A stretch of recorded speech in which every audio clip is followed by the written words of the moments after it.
This is Dmitry from Fraudbusters. In this series, we are spotlighting real thoughts from industry leaders. Today, I'm joined by Antoine Vastel, Head of Research at Castle, Fraud and Bot Prevention Engine. Hi, Antoine. Hi, Dmitry. I've been in the bot industry for about 10 years, and since last year, I've been at Castle, where I'm leading the research team. I focus mainly on bot detection, but I would say like our work covers a broader range of abuse from people misusing websites and mobile apps. But bots are definitely a big part of that because they're unable to scale most of the abuse. But it also includes other areas like fingerprinting, tracking, and email intelligence. Perfect. Let's jump straight to the question. What makes bots look like human and what gives them away still? Okay, so I will start with what makes them human. I would say like the first thing most people have in mind are the fingerprints. Fingerprints is used for bot detection, but also like for fraud detection. It's collected using JavaScript signals running in the browser. You have the equivalent on mobile, but I would just focus on the browser part. I would say most bots tend to have clean fingerprints because modern headless browsers like Headless Chrome or the frameworks to instrument them like NoDriver, Selenium driverless now have really realistic fingerprints. Like you don't have weird side effects that make it easy to detect the bots.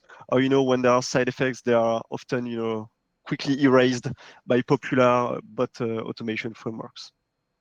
Then on the server side, you have like, the equivalent, I would say, TLS fingerprints, JR4.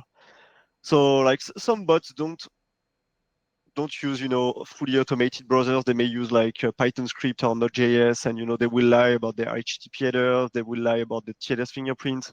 And in the past, it may have been more difficult to do it, but nowadays you have several open source libraries that make it easy for you to say, hey, I want to claim to be the latest, Chrome on Windows, and the library under the hood will modify everything for you, and you will have a consistent, server-side fingerprint. Then you have IPs. IP addresses are, I mean, it's key. Like in my opinion, it's not like, like the main detection signal anymore, but still like, it's important to have like residential IPs. You don't want a low quality data center IP. But like nowadays, attackers, they have access to large pools of residential proxies. So they can use IP addresses that belong to well-known ISPs like Comcast, Verizon, that are located in the same country as the websites they target. And so it enables the bots to stay under the radar by spreading their attack across, thousands of IPs, so they won't trigger rate limiting. They will bypass geo-blocking because the IP will be located in the same country. And then I would say like finally, uh, human-like interaction. So, the way like the bots will be moving the mouse or, typing on the keyboard. You don't want to go too fast. You don't want to, move the mouse in the straight line.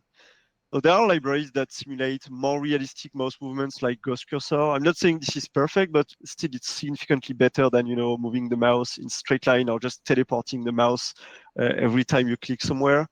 And it's often enough to pass basic checks. And like on the other side, what gives them away, like what enable us on the other side to detect bots. I would say like it's hard to spot a single bot from the first request. Like if I make a bot, I use like clean IP, including my own home IP address. I use like I don't know, like Selenium driverless or like popular anti-detect browser automation framework. If I just do one or two requests, it may be difficult to reliably detect the bots without impacting user experience, without making false positive. But like once an attacker scale his attack, like let's say you want to create like thousands or hundreds of thousands of fake accounts, you can't just make the same process and just increase the number of requests, because otherwise you would be detected. So the attacker, they will have to randomize their fingerprint. They will have to use different types of proxies. They will have to randomize their mouse interaction, and most of the time it's not that easy to do it properly, because either you will have inconsistencies, or either you will not randomize things enough, and on on the other side we will be able to detect a shift in the distribution of the traffic, for example. So that's the second point. It's that even if you lie properly, even if your fingerprint is clean, your IP is clean, like if the way you're lying is, like the type of, interactions, events you're sending, even though they're realistic, if it's too different from the majority of the traffic, or, if all of a sudden you're causing a change in the traffic, then, it can potentially be detected using machine learning, for example. And even small inconsistencies, across thousands of requests can surface because, like, okay, maybe like at a low scale, it will stay undetected under the radar, but once you start making millions of requests, all of a sudden this small difference may be the reason why, the bots are caught. Great, Antoine. Thank you very much. Follow to find more.